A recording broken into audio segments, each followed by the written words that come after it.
First of all, I'm going to say I'm not a speaker, so.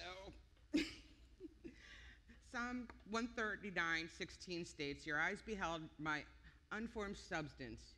In your book were written all the days that were formed for me, when none of them as yet existed." A year ago tomorrow, I was thrown a curveball when my husband died. When he died, all my plans I had for my future also died. This is the story of how I learned to live again despite the pain. Many of you may not know, but I happen to be a nice, legally trained Jewish girl from Virginia via New Jersey. One day, a couple years ago, I wandered into a Facebook group full of Christians who had their heads filled with building and pursuing their dreams. When I joined this group, I was intent on pursuing my own business dream. However, little did I know my road would take a detour, and I would have to learn the value of community, something that I had no clue about. The past year, I've been healing from grief, and I've learned firsthand that it's not something that I overcome, but rather something I will need to learn to live with. I own my grief, and I own my healing. It belongs to me and no one else. And how long my journey will take, or how I navigate this new life, is up to me. My journey is mine, and it can't be compared to anybody else's. And the death of my husband can't be compared to somebody else's death. Just like every widow is different, if you lose your child, your mother, your father, everything is different. You need to take your own path. Life is not always easy or happy, and I'm learning to live again solely with purpose for myself, and I'll not question my right to live a life of happiness. During the past year, I've learned that I needed to turn to my community of friends who have steadfastly stood by me, who breathe life into me rather than take it out of me, believe in me, support me, and don't bring me down. They laugh with me, and they cry with me, and they have let me heal. A year ago, I wondered, how do I live the rest of my life without him? Why do I keep living? Will I have the strength and energy to make it through the day or even get out of bed? How do I sleep alone night after night? How will I get over never hearing his voice again? How will I be able to not remember wrapping my arms around him and inhaling his scent into my memory? How do I figure out what to do with the rest of my life when I can't bear to think of my rest of my life without him? And where do I go? And do I make myself care about being alive? I've spent the last year realizing that I can continue to live and continue to be happy while still honoring his memory. You never get over a loss like that, but you adjust and you accept it. I've been to war, I have the battle scars, but I have grown so much and have found greater strength, clarity, resilience, and perspective. And while I'll never climb to that top of a roller coaster again with Roger, I have amazing memories of the ride, and I will always remember that ride. He helped make me who I am, and he will always continue to have that influence on my life. I'll never be the same, but his death has transformed me and made me who I am today, stronger, kinder, and more transparent. While it may not have happened for a reason, I believe Roger's death is leading me to the path that I'm supposed to be on. God does have a plan. I pray I have the direction to follow it, the patience I need to wait on it, and the knowledge to know what to do with it when it comes. Until then, I'll continue to live each day fully and seek out joy and happiness. Grief exposed me to the reality that I never knew existed. Through the grit and persistence required to survive and make sense of the senseless, I found strength and meaning.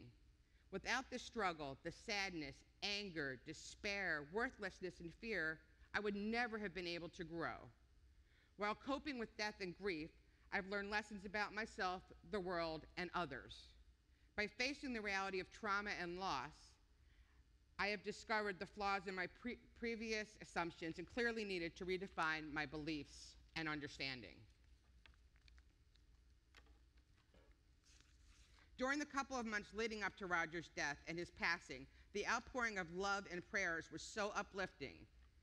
And the personal notes, cards, food, gifts were all beyond anything expected. I was never one to ask for help or seek it out. I lacked community and had built up walls to keep others out.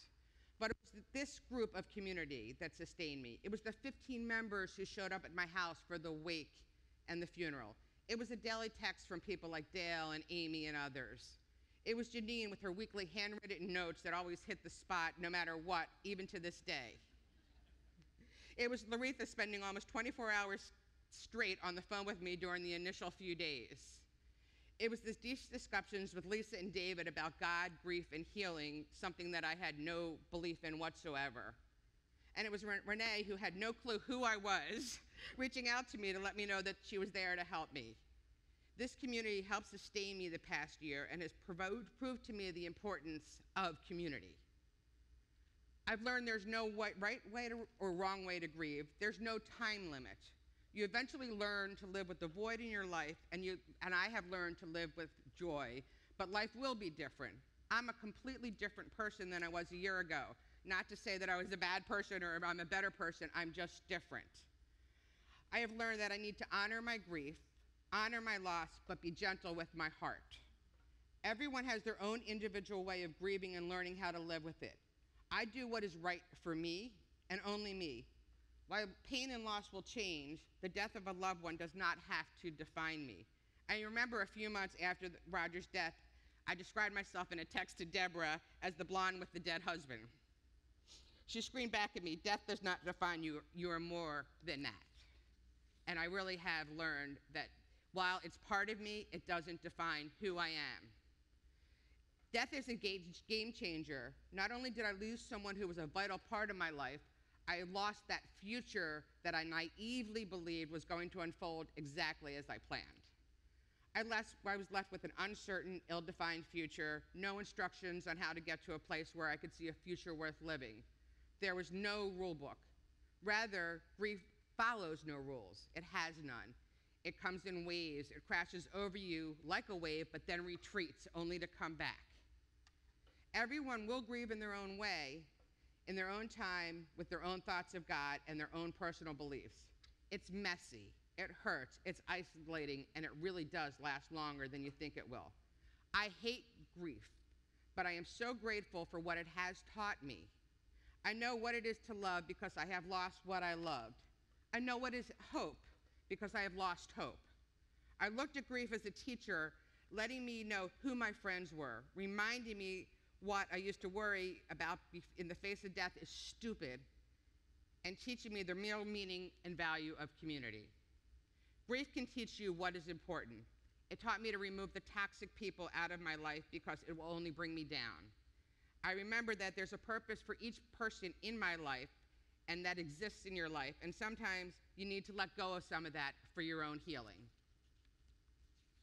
You cannot lose hope in the future because if you do, things will quickly unravel. I have come through this stronger and with an added depth and compassion. I have opened up my mind to a new type of understanding, knowing that the pain in the storm will pass and that I am able to smile again and breathe lighter and stand taller. I know nothing will be the same, but everything is going to be okay, and I'm going to be okay, and everyone else will be okay.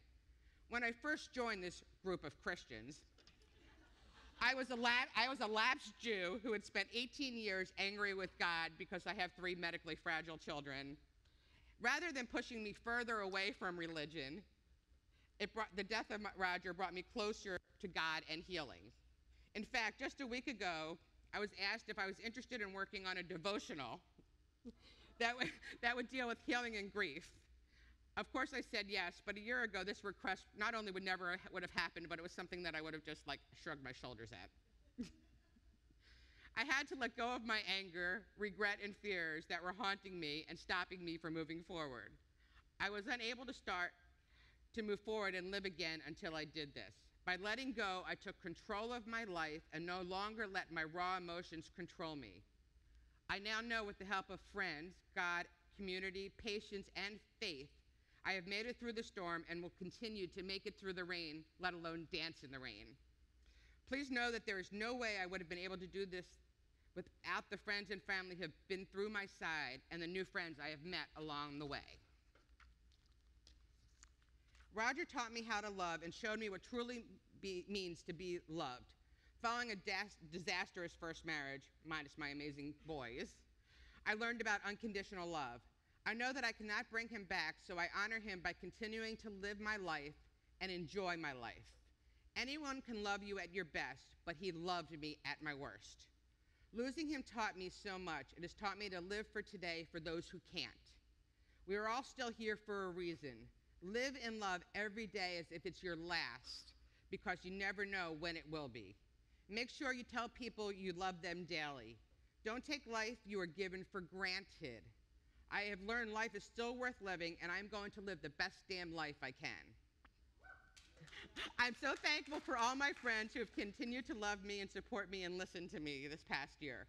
I continue to work on the next chapter of my life, and I'm not afraid to face the rest of life's challenges.